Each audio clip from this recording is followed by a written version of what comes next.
place for furries to go for that convention. But we're going to talk about Megaplex here. That's just what I do. How many of you, this really is your first furry convention? All of you, almost all of you, wow, okay. So how many of you have been to a furry event? Not a convention, but a furry event. Okay, a couple of people have been to furry events. Cool. Do all of you have personas? You know the term? Everybody raise your hand if you have a persona. Okay, cool. So you guys kind of know a little bit about the fandom. We're going to talk about how furry conventions work and how we're a little different from other kinds of conventions. Has everybody been to any other kind of convention? Sci-fi, anime, baseball card collectors, coin stamp collectors? A few. So furry conventions are different, as you probably have noticed, from a lot of other conventions, but we're different in several respects. One of the ways that I describe us, and I'll give you my full description of furry a little later on, but one of the things is we are not a consumer convention. We are a producer group. There's a difference. When you go to a sci-fi con, or an anime convention, or anything else, you are consuming someone else's work. If you're in sci-fi and you like Star Trek, you are consuming the work of Gene Roddenberry. If you like Star Wars, you are consuming the work of George Lucas. If you happen to like anime, you might be consuming the work of Miyazaki. If you are a sports fan, you might be consuming the work of the Dallas Cowboys or the Pittsburgh Steelers. You are basing your fandom off other people's work, and then you have to adhere to their rules. You know, if you want to be a stormtrooper in the 501st Legion, there are very specific rules on how your costume has to look and how you have to behave. If you are in the Star Trek universe and you want to be one of the commanders, you've got to have your uniform have a certain number of pips on the collar. If you're in the Star Trek, the original universe, the original series, it has to be certain colors only, certain kinds of gold braid on the sleeves. That's not true of furry conventions. In a furry convention, you have created your own character. Nobody can tell you what that character can do. Nobody can tell you what it has to look like or how it has to act. You are a producer. And what you have done is taken an original concept. You have either told somebody what you want it to look like and they have drawn artwork of it, they've written stories about it, or you yourself have created that persona and brought it into the world. You've brought a totally new idea into the world, and that's what makes us different. You generate something new. Other fandoms may generate what's called fan stories, fanzines, things like that. You guys actually produce brand new content. And something you should be very proud of, because there are very few fandoms that do that. I think only steampunk works under the same kind of guidelines, that being that original. So that's why furry as a group is very different.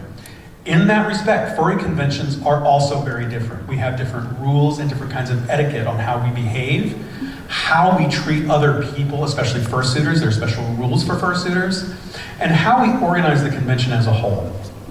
One of the things that is similar is we try to abide by a rule called 621. Has anybody heard that rule before? A few people, good. 621 is a rule that was created by Dr. Passavoy, and he has been in the sci-fi fandom for a very long time.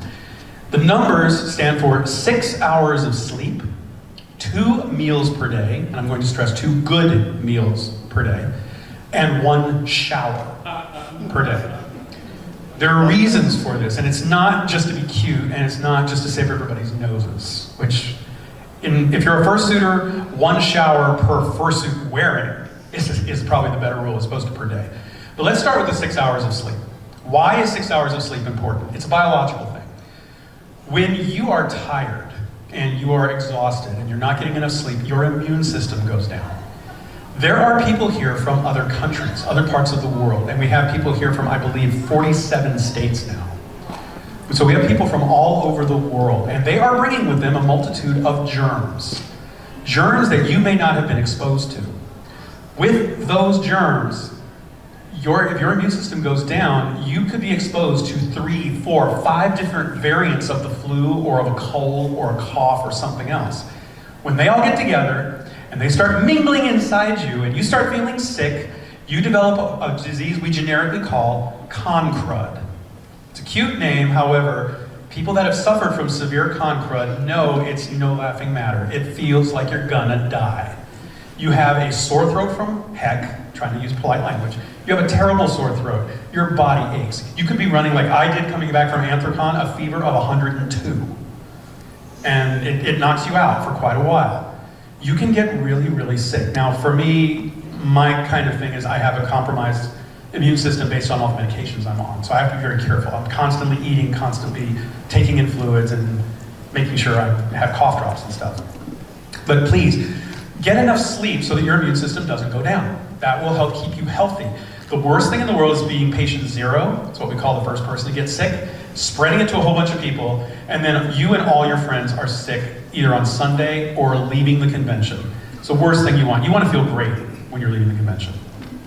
So please, 6 hours of sleep a night, minimum. I know you want to stay up until 2 o'clock and then wake up super early the next morning and get your spots in the dealer's den and all that, but please get enough sleep. Take a nap if you need to. I know it's hard to do at the con, but please get rest.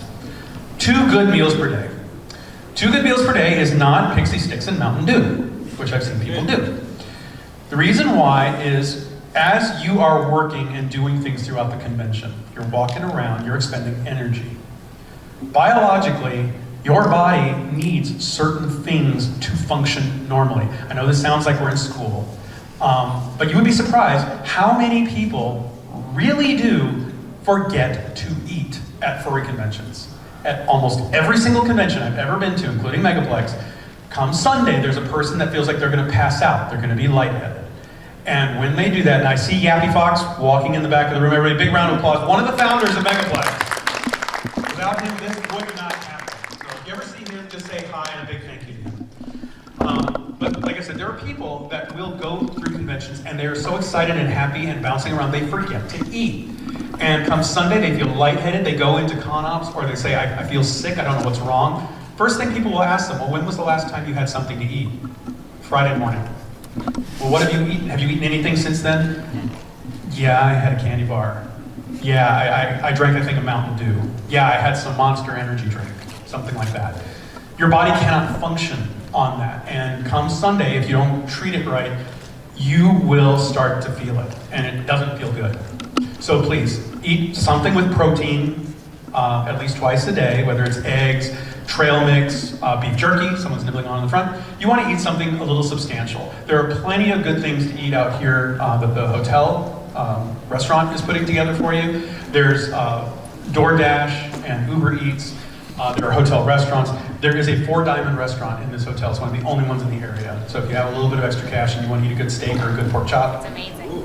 The chop shop out here is great. So get two meals per day. The last thing is the shower. There are people who forget to shower, or they just don't think it's important. They don't normally take 1 shower a day. The human olfactory system, your nose, is one of the worst in the animal kingdom. We have one of the worst senses of smell because we become acclimated to smells as they happen. Have you ever noticed how when you're smelling baking bread or something really good, after just a minute or so you can't smell it anymore? The smell is still there, you just become used to it. Same thing happens with bad smells. Have you ever been in an area that's really stinky and you're like, oh my God, and then after a minute or so, it just doesn't seem as bad? Because all of the little sensory cells in your nose are filling up with that smell and you become acclimated to it. Same thing happens when you're around stinky people. You get used to your own body funk. You can't smell it. However, someone that's just come in contact with you in the elevator most certainly can.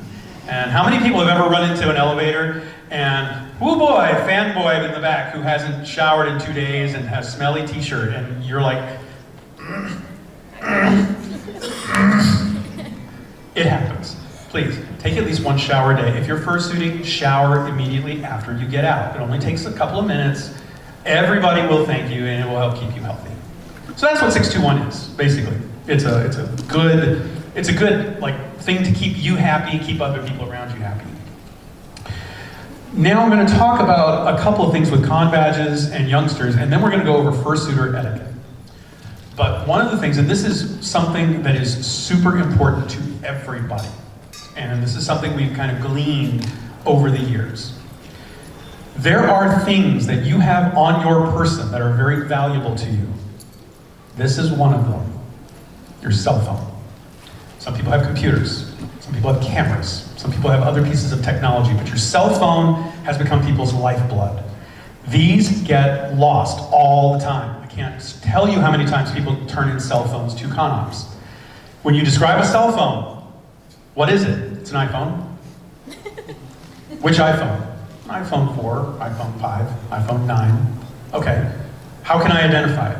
What can you call it? Battery's dead. How do you identify it? Put something like a sticker on the back of your phone. I know a lot of people don't do it, but put something in the case. Something to help identify the phone. If the phone still has battery power, best thing in the world you can do, change your lock screen to have a picture of your persona, a name, or an identifying word on it.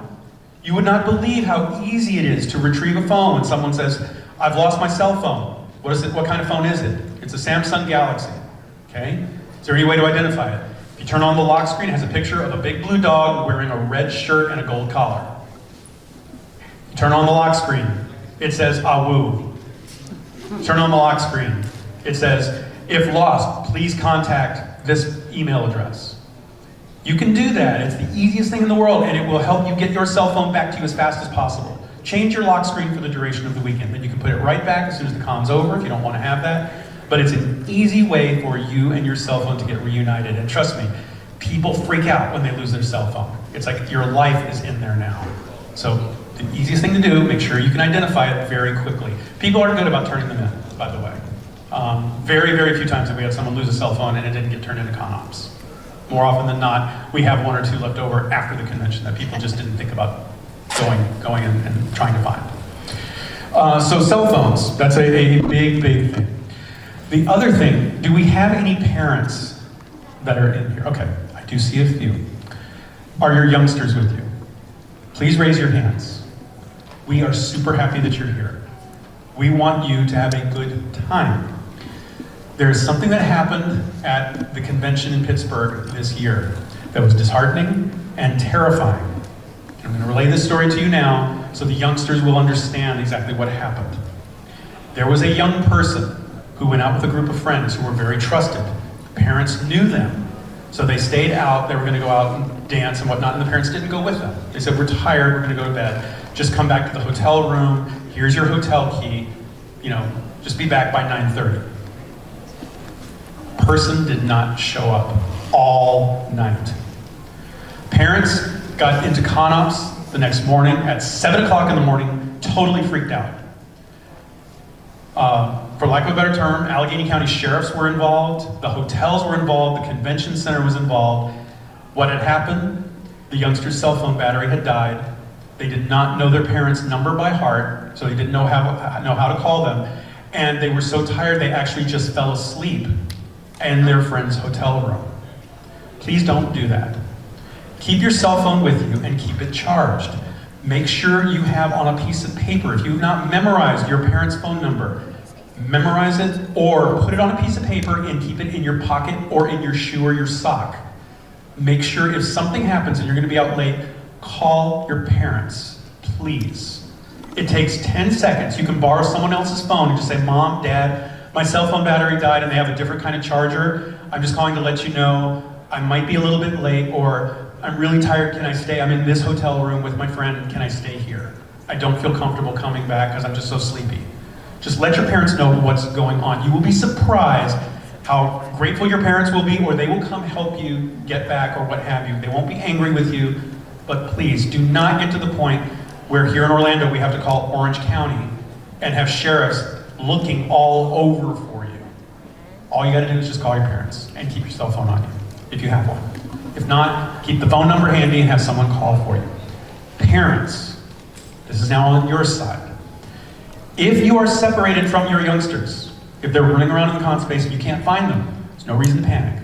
First thing you can do, contact security. Let them know that you have a youngster and you don't know where they are, they got separated, you're on the lookout for them. You can make sure you have their badge number, because we can have people looking for random youngsters with a badge number. Also, put your telephone number, your contact information on file with ConOps. If someone finds a youngster who's been separated and is having a panic attack, we can have them go to ConOps, they can call you. It is much easier if you have your number with your registration information. We can look it up if you put it on file. They can tell us your real name. We can call you and let you know what's going on. This is for the benefit and your peace of mind. We are here to help you have a good time. We have things in place to help you if you have people with you that might need assistance. If you have someone with you that might need a little bit of help, they might be a little mentally challenged, they might have a little bit of a learning disability, that's okay. Make sure you have put your contact information on file so that ConOps can reach you. We can get in contact with you and we can help resolve situations so that everyone is happy and nobody gets like really freaked out, okay? It's a bad situation that happened, we're gonna learn from it and we're gonna make sure it never happens again. So we've put things in place to keep everybody happy. So that's something really, really important that we go over. For those of you that might have a situation happen, I said this at opening ceremonies, and I will reiterate it every single time. Megaplex has a zero tolerance policy of anybody being harassed, anybody being bugged, or anybody being put in a position where they feel uncomfortable. And I will say this personally, I don't care if they are a person of a different race, if they are a person of a different gender or gender identity, if they are a person of a different orientation, or they are just someone you don't like. You do not harass people here and we don't tolerate it at all. Every single one of you is important to us. If someone comes over here and makes you feel uncomfortable, you let us know and we will deal with it right away. Your comfort, every single one of you, is important. And every one of you has a right to feel safe here, and we are going to do our damnedest to make sure you do. Forgive my language, but that is something we don't tolerate. If someone comes up and starts bugging you or you feel uncomfortable, we have a security team. They are usually wearing polos that have green stripes, or they are green shirts, or they will just be in a general staff shirt. Find a staffer and let us know what's going on, and we will address it right away, because we want you to have a good time, okay? So please, do not feel like you're being intimidated. Let us know if someone is doing something that makes you uncomfortable. We want you to have a great weekend, okay? It's really important to us. So we have our security team. They are in green, but we also have general staffers. They're in the blue shirts, and they have staff on the sleeve. And if you see someone with a shirt like this on, even if we say we're off duty, we will find someone to help you out. We do not pass the buck that easily. If we're not on duty, we will find someone who can help you. And there might be reasons why. There might be medical reasons why people say, I'm sorry, I'm off duty. Let me find someone who can help you. We will find someone who can help you. So, also, if you lose anything, lost and found is in ConOps. It's right by the con store. If you go down the hallway, right next to the con store, it's the first door on the left. It's very easy to find. It's right in the middle of the con space. And that's where you can go also if there's something, you're having trouble. You have a question, you have a problem, go to ConOps. They're there to help you. So, fursuiters and elevator etiquette. And I see a fursuiter right in the middle over here. I'm going to ask you to please come up to the front of the stage, because I need your help. Yes, you, come on up here. Big round of applause for a fursuiter who didn't know they were going to help us out. Come on up here, let me see, so is your name Arch? That is your character name? Okay, cool. Arch, you can just stand right here. You're in a good spot, right here. Arch is a fursuiter. Fursuiters have these big fuzzy heads on and paws and tails. Some of them have full bodies and the feet. Arch is what we call partial. Nothing wrong with partial fursuiting. It's a lot more comfortable, it's a lot cooler, and it's a lot less expensive. How many people know how expensive fursuits really are? Anyone want to take a guess right now at what is on record officially as the most expensive fursuit in the furry fandom? You know, so I'm not going to call on you. What do you think? $14,000. Okay, it's actually higher. Just shy of 20,000. Actually, you are correct. $18,900 is currently the most expensive known fursuit. That doesn't mean there isn't one that's more. That's the one we quote. It's in Europe. Fursuits tend to be a labor of love for a lot of people. Now, did you make this yourself, or did you? Okay, so you commissioned it, or someone made it for you. Some people save lots of time and lots of money to get fursuits. They're not cheap. The average cost of a fursuit from some of the more prominent vendors now is right around between $3,000 and $5,000. It used to be between $2,000 and $3,000. You know, it shifted upward. Just inflation and costs and everything else are going up. Arch has a couple of unique things going on because you're wearing the head. I'm going to ask you to look straight ahead. I am going to do something. I need another person. If you would help me, please. I need you to stand on the other side of Arch. We're not going to do anything. We're not going to touch you. I need you to stand right here. And I want you to hold up your left hand, like you're doing the number 1. I'm going to do the same here. Come right up to Arch. We are going to start moving our hands into Arch's field of vision. And Arch, I want you to raise both your left and your right paw. When you can see both of our fingers like this, when they come into your field of vision and you can see them, I want you to raise your left and right hand, okay, and move slowly so that it doesn't like, can you see it already? You can see his? Okay, so his is right there. I'm gonna move mine in, I want you to say when you can see it. Right there. Anything that is outside of our fingers is something Arch cannot see.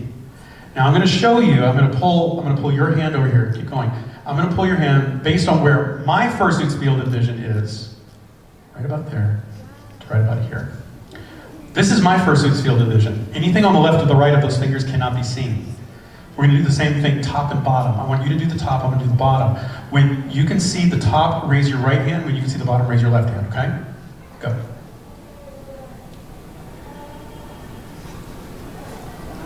Right there? Okay. Anything above or below that is outside of Arch's field of vision. So imagine someone small walking up to Arch. Arch is walking and there's a trash can in front of him, or her. Or there's some kind of a chair coming up. Arch can't see it. Arch could get very injured very quickly if people are like putting things in their way. They're running up trying to get hugs from the side or from the back. We actually have had people dislocate knees. We have had injured backs, we've had torn ligaments.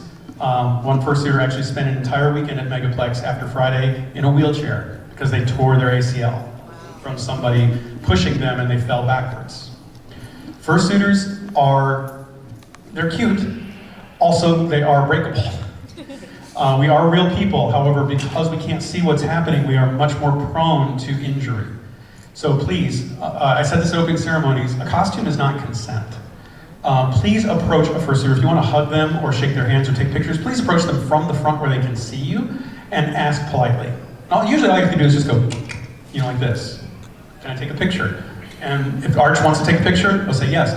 But if Arch is doing something like this, Arch, if you're hot and you need to go somewhere, yeah. If they start doing this and they're like shaking no and they start doing this, they actually could be overheating. Does anybody know how hot it can get inside these heads, especially in Florida? Do you know what the temperature actually can be within 10 minutes of putting a head on? 200. Not 200 degrees. 212 is boiling water.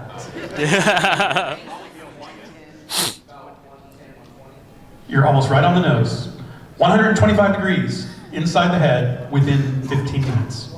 And that is because most of your body heat is radiated from the soles of your feet, the palms of your hands, and the vast majority of it, the top of your head.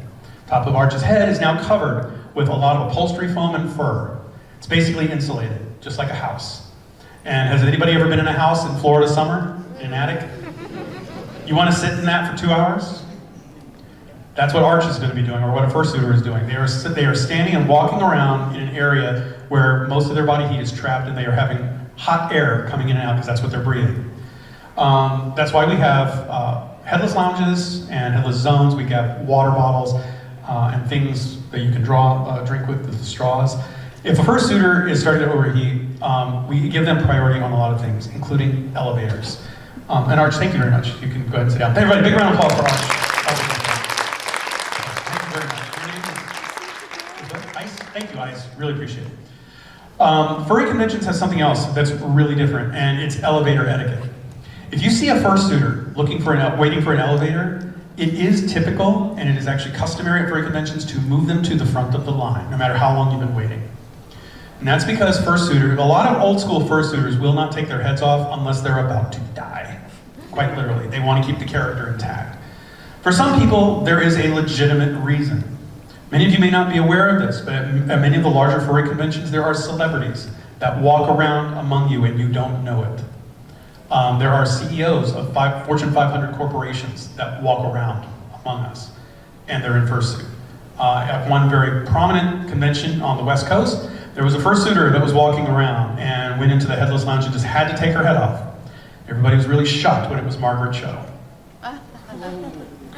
Margaret was just walking around, did not want any attention. It was her way of blowing off some steam and hanging around with some of her friends.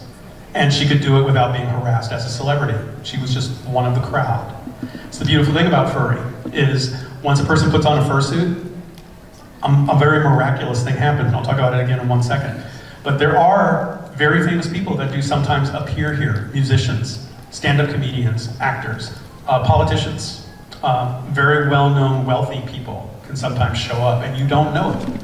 And they want it that way. This is their way of just keeping it real, of having some fun. They create a character, they can play for a weekend and go back to their regular lives. That's what a lot of us do.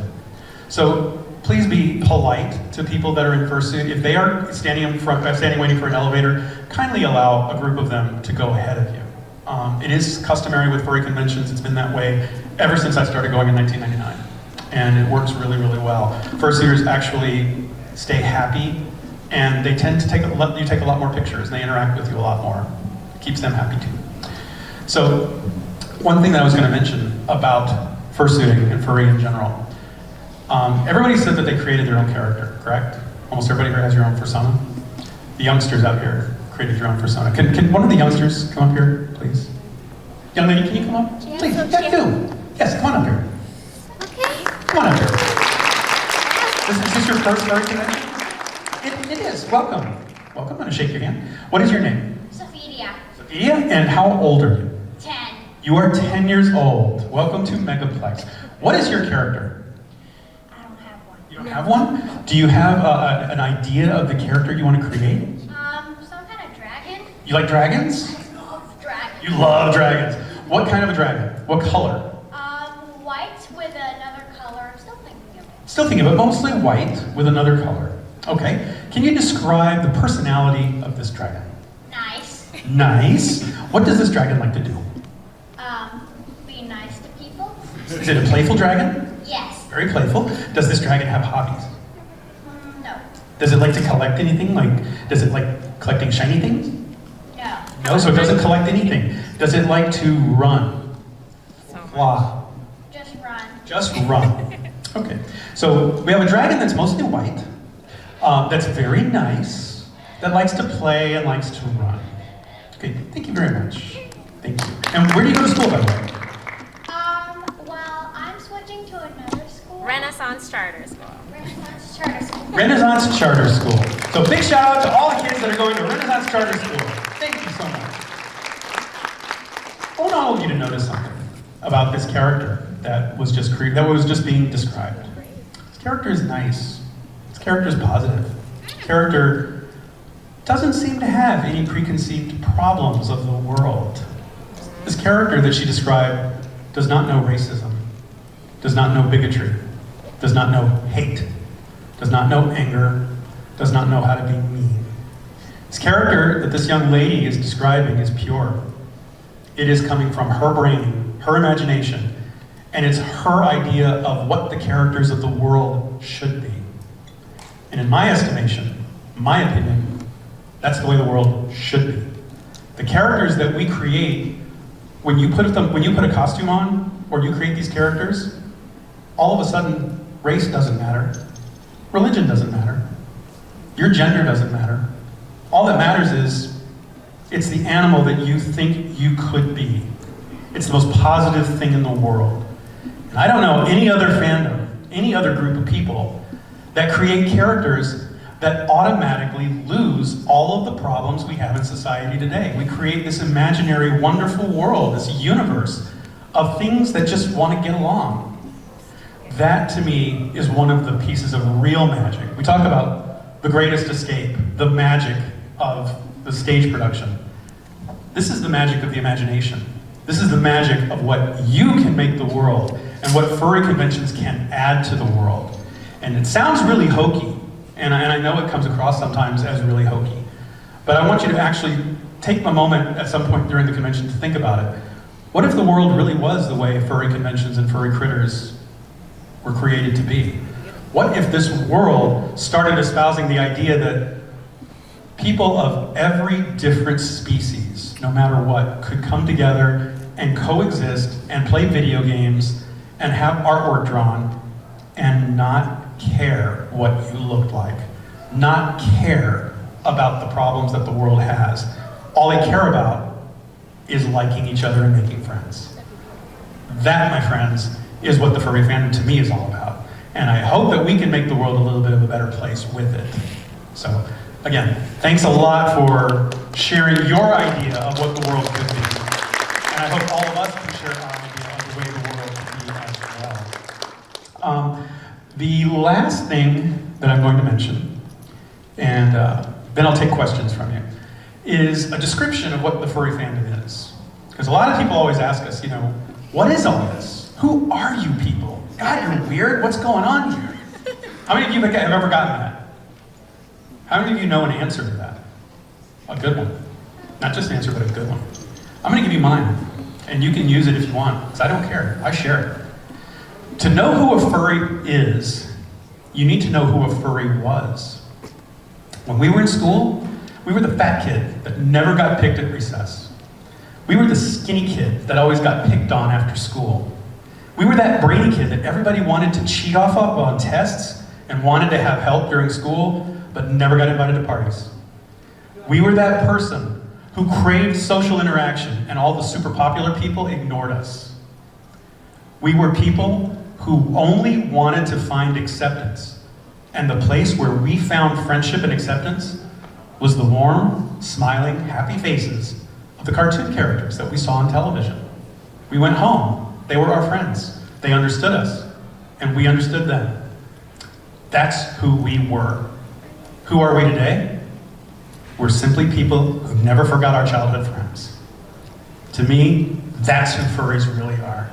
And if you can relate that to a person, if they can understand that Scooby-Doo might still be your best pal, that Dora the Explorer might be one of your best friends that runs around with you after school, if somewhere there's an animal character that you relate to, whether it's SWAT cats, or dinosaurs, or Hong Kong Phooey, or any Yogi Bear, Scooby-Doo, Mickey Mouse, Bugs Bunny, if these are your, Zootopia, if these are your friends, and people can understand that you simply never forgot that they were your friends, they will get what furry is. So that's my definition of furry. If you want to take it, go for it. Does anybody have any questions about furry conventions or your first FurryCon experience? Yes. I'm going to run over to you because I can't hear since you're in fursuit. I'm going to run over here and I'm going to see what your question is. And I have foot problems, so I'm sorry I walk slowly. Yes. Shy? Well, my first question is, I am very new to, not to the event, but to going to the convention. Where did you start? Like, where to begin? Where to begin? So, good question. Why don't you come on up here? Come on up front with me. You're gonna be one of my new friends. And we're gonna introduce you to some people. We're gonna figure out together where to start at a furry convention. This is a great question. So first, how old are you? I'm 17. You are 17. Where do you go to school? I go to Gulf High. Gulf High in Newport Richie. And what is your character name? My character name is Kate Doggo. Kate Doggo. I like the name Doggo. That's a fun name. So, Kate Doggo wants to know where to start at a furry convention. How many of you have had the same kind of a thought? What do I do? Where do I start? So, I have been going to furry conventions again since 1999. When I first started, one of the things I did was I looked at the con book and saw the schedule. Now, today we have apps and we have other things that you can look at that are more updated. But one of the things I would recommend is take a look at the schedule and find things that interest you. Go to those panels and find other people that are interested in the same things. It's a great way to start building a friendship base, so you can start meeting other people that are interested in the same things as you. You can also go to like the fursuit dance or dances. That's another fun place to meet other people that might be into fursuiting. You can also kind of go through the dealer's room, and if you see artists that have artwork that you like, you might want to ask, hey, do you have like a discussion group about the characters that you created? And you can meet those people and talk with them online later. But those are some of the things you can do, is start going to panels or find a couple of panels, go to some social events or dances. How many of you know that we're going to have a dessert social later today? Woo! You do? And you don't have to be in fursuit for that, because we're going to feed you lots of sweets. We're going to feed you lemonade and lots of fun cakes and things. That's also a place to socialize.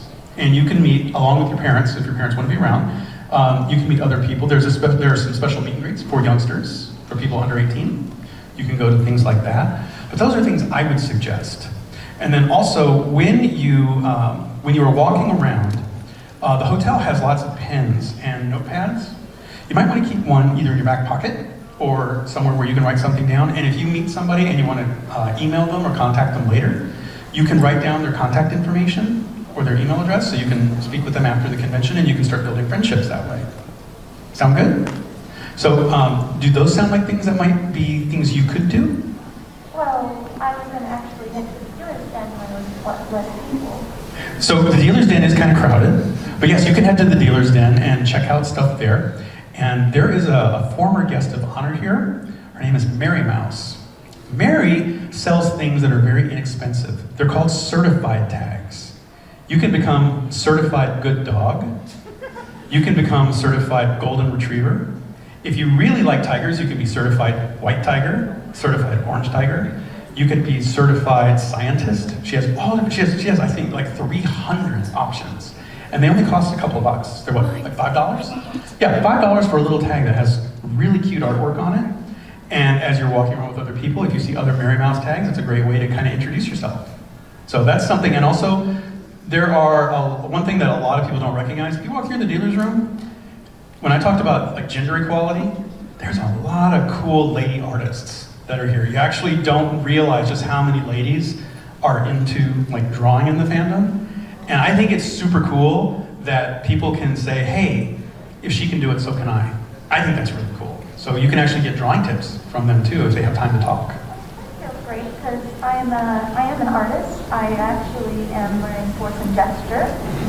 And from what I believe, I feel a lot of artists do learn force and gesture. Yes, so lots, and there's drawing panels here too, so you can learn how to draw, how to sculpt, I'll do all kinds of things. So does that answer some questions? Okay, good. Well, thank you so much, Kate Doggo, and wave to everybody here. There we go. Keep your hand everybody down.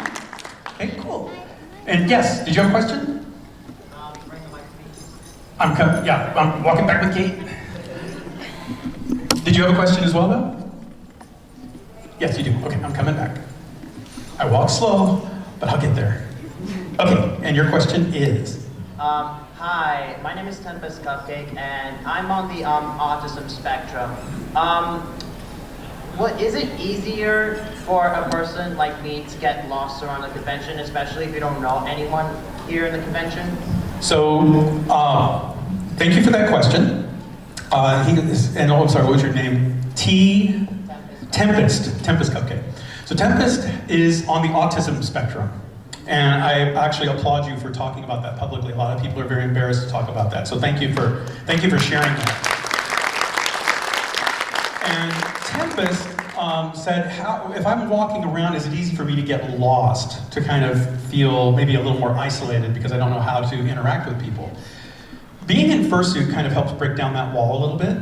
So that's a great, I wouldn't say it's a crutch, but it's a great door opener. If you start feeling lost or you feel overwhelmed, one of the easiest things in the world to do is find a Megaplex staffer and tell them, hey, I'm sorry to bother you. I'm on the autism spectrum. I'm getting a little overwhelmed. Can you help me get to the zoo? Or can you help me get someplace where I can get a drink of water or something? Or can someone just talk to me for a minute? You'll be surprised. Most staffers, if they feel that you're in distress, will stop and talk to you unless they're really in the middle of something and they can't. You'll also be surprised at just how many people here will stop and talk to you if you just say hello and say, hey, I really like your t-shirt. You know, where'd you get it? There are very easy ways of starting a conversation like that. And I know sometimes it feels hard to do that. Believe it or not, when I first started, I was terrified of talking to people. I was probably the most introverted person you will ever meet. I was super quiet. I never went out anywhere. I went to my first furry convention, and the reason why is because actually I had a costume. I had developed a Hong Kong Fooey costume, so he's my favorite cartoon character, and I was a puppeteer. And I liked both of them because nobody had to see me. I could actually talk to people and hide. And over the course of time, I learned to not need the costume and not need the puppet. That I could just talk to people like face to face. But it's a way to start. So if maybe puppetry might be an interesting way also. If you find a puppet that you like, you can walk around outside of costume with the puppet sitting on your arm and have the puppet talk to people if they find it cute and they want to interact with it. If you're in costume, you know, interact with people in costume.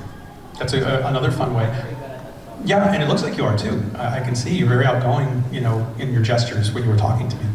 But if you're out of costume and you're feeling overwhelmed, you can always reach out to a staffer, or like I said, you could try to start a conversation with someone just about maybe a button they're wearing, or a tag.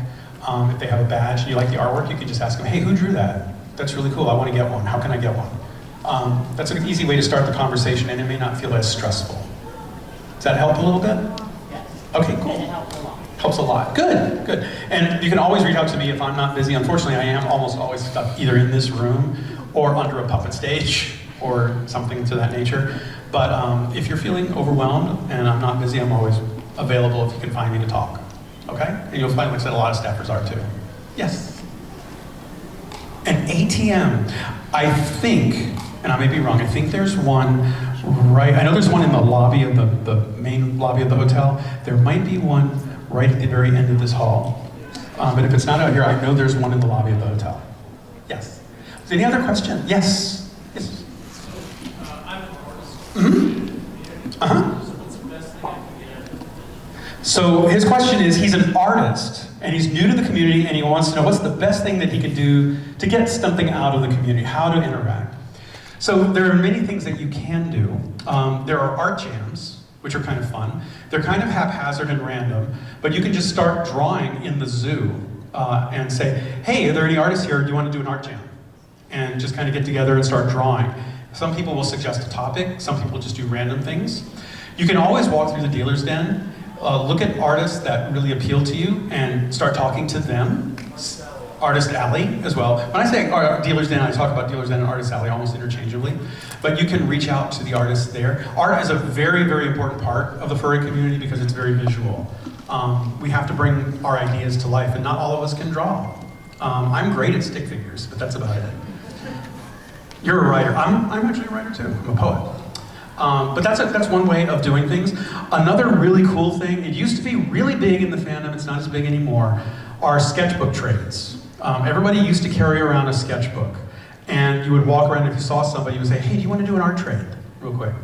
And you'd be surprised, a lot of artists love doing that because you can get to meet up-and-coming artists, get tips from them, learn things about perspective, or, believe it or not, how to draw a tail. There's some people that don't get how to make certain things on animal characters look right, and other people are willing to share their tips. So those are some things that you can do that might help. Yes? You had a question?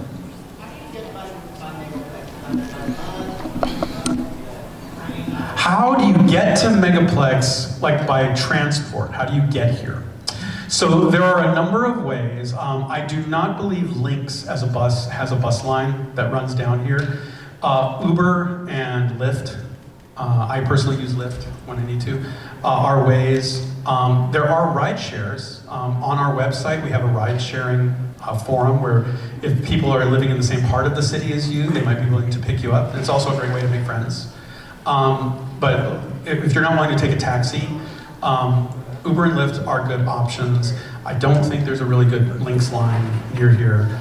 The other thing is because this hotel has affiliations with Mears and with some of the transports, if there is a Mears transport that's running between a certain area and here, like the airport for instance, there are shuttles that can run around. So it really just depends on where you're coming from. But hopefully that helps a little bit. I wish I could give you a better answer than that. Orlando is not known for its public transport system, unfortunately. Anybody else have a question? Yes? How do you register the website for the rideshare? How do you register? Actually, once you're on the website itself, there's just a discussion group for that. And we also have an app, not an app, excuse me, a Telegram channel. And all you have to do is be on Telegram, and then there's a ride share as well as several other chats for things like that. Okay? Yes? What is the zoo? It's a good question, and it's something, again, fairly unique to the furry community. The zoo is a general hangout area. It's a place where, since there's not a central location in the lobby that's really connected to the convention space, we carved out an area of convention space where you can go and sit and draw and talk and like grab one of the grab-and-go meals from there and sit down and eat. You can rest, maybe find a little quiet time. That's what the zoo is. It's a social zone. And it's someplace we don't allow sales, so you can't set up like a dealer's type thing in there. But you can meet up with friends there. If you say, hey, I want to do something at 4 o'clock, great, let's meet at the zoo. I'll be on the right side. And that's a great place for that. And sometimes people feel overwhelmed and they just need a place to go sit and be quiet for a little while. That's what it's there for too. Okay? Any other questions? Yes? If you see a suitor without a handler, how is the right way to approach them and talk to them without, scaring them off? So if you see a fursuiter who does not have a handler, like me, and you want to approach them, how do you do that? Easiest thing to do is kind of come up to them in their field of vision, to walk in front of them. If you want to take a photograph of them, the universal symbol is like an old camera with the clicker button. If you want a hug, can I get a hug? Like that. Just and if worse comes to worse, just talk. Just like come up and say, hey, I really like your suit. Can I get a picture? Or, hey, I think I've seen you. Were you at X event? They'll probably nod or shake their head. I think you're really cool. Can I get a hug? Do you have a Twitter account? Do you have someplace online where I can follow you? Things like that. Sometimes some suitors are very quiet about it. They don't want to do a lot of interaction. They're just doing it for themselves. That's perfectly fine. They'll usually just kind of say no or shake their hands. Most suitors, though, I hate to say it, we're attention hogs. We are looking for attention when we're in costume. We're doing everything we can to get pictures of us taken. So you'd be surprised just the number of fursuiters that will stand and pose for you and talk for you for a minute, if they talk in suit. If they don't, they'll gesture. You can ask them questions and they'll shake their head or nod. They'll yes or no. Does that work? Good. Any other questions? Furry conventions, furry fandom, furry anything? Yes? So, for those of us who can't draw, and we see a picture we like, and we put a persona to it, how good or bad or wrong is it to adopt that picture that someone else drew for now our character? That's a fantastic question. That's a really good question. So to summarize, a person has drawn an original piece of artwork, an original character, and you really like it. Can you adopt it? That is actually bad form. That is something a lot of people do not allow. Now, there's a caveat there.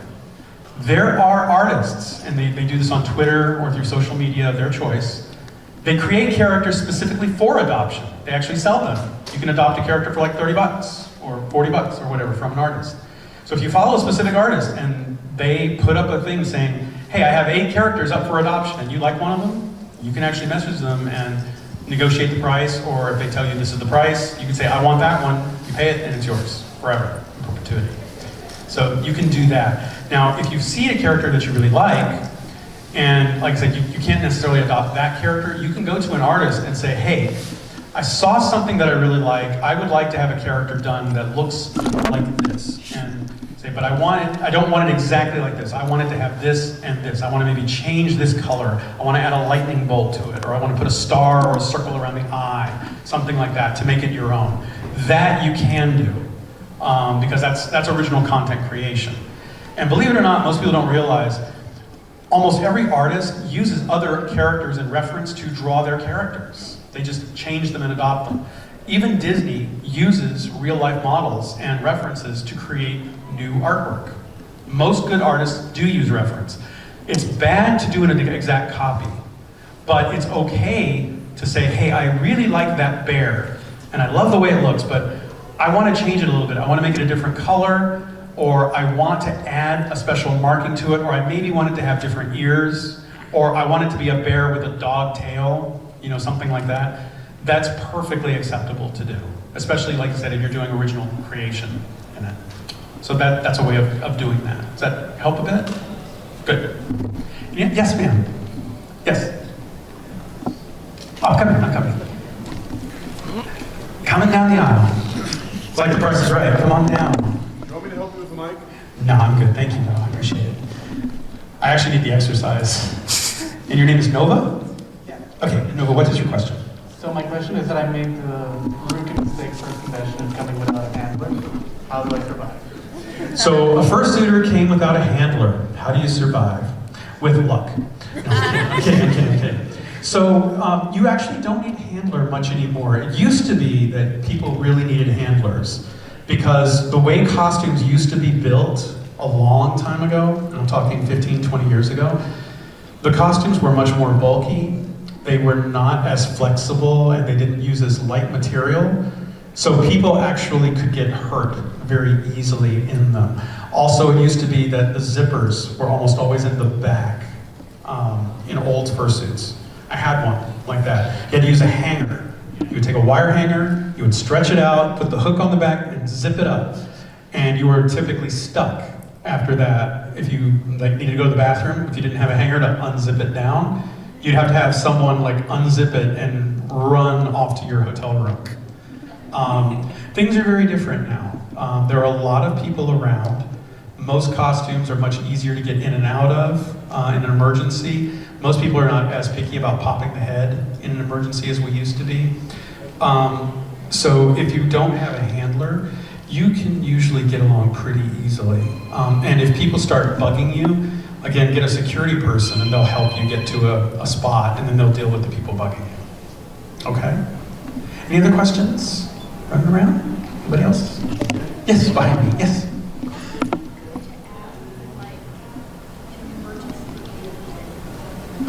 So, this is a two-pronged question. So, it's a very good one. What would be good to put in an emergency kit for a convention?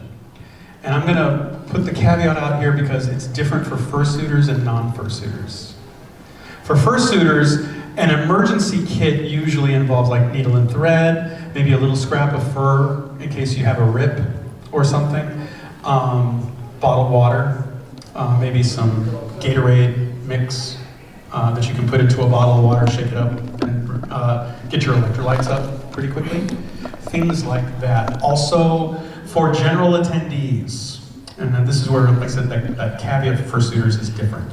For general attendees who are not in fursuit, one of the great things you can put in your room for an emergency kit, granola bars, snack bars that have protein in them, like nuts, trail mix, things like that, something you can snack on. A little thing of goldfish crackers, or those little crackers that have peanut butter in the center, something you can snack on real quick if your electrolytes or sugar levels go down. You want to have some water or Gatorade in your room. If you really want Gatorade, but you don't want to pay the super high price, you can get bottles of water, and then you can get the little mixes. So you can actually make Gatorade as needed. The little sandwiches that people have that are prepackaged are great.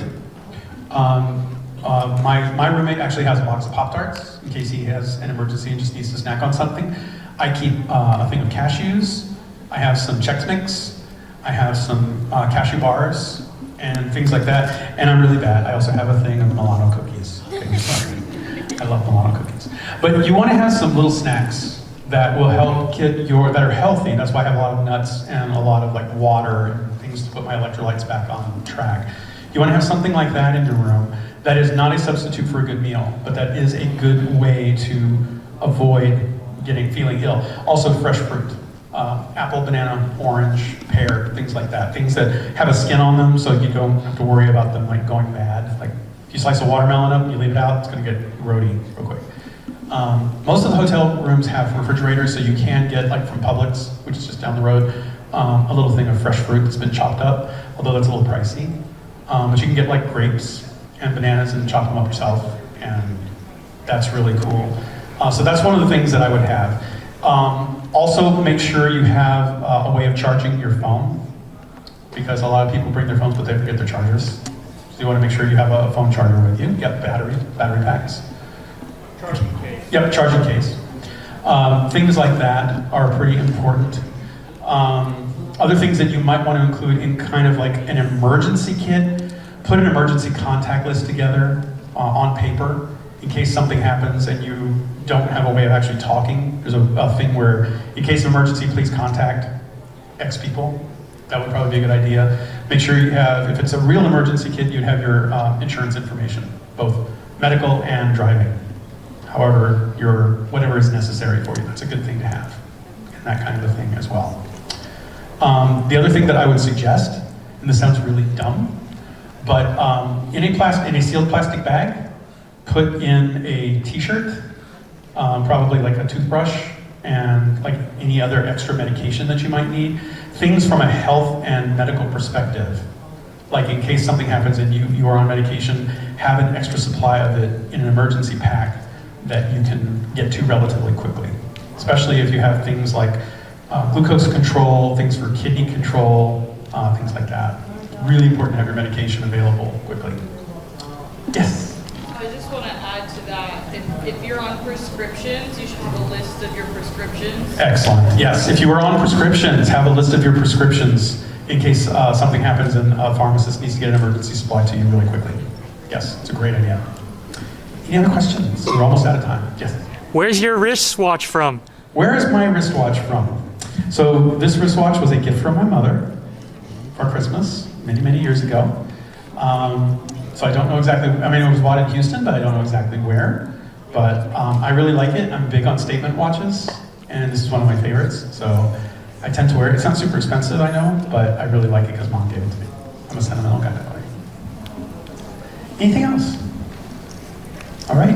Well, I hope all of you enjoy your first Furry Con. If you have another question, just come on up and talk to me, because we're just about out of time. But I hope all of you have a great time, and thanks for coming to Megaplex.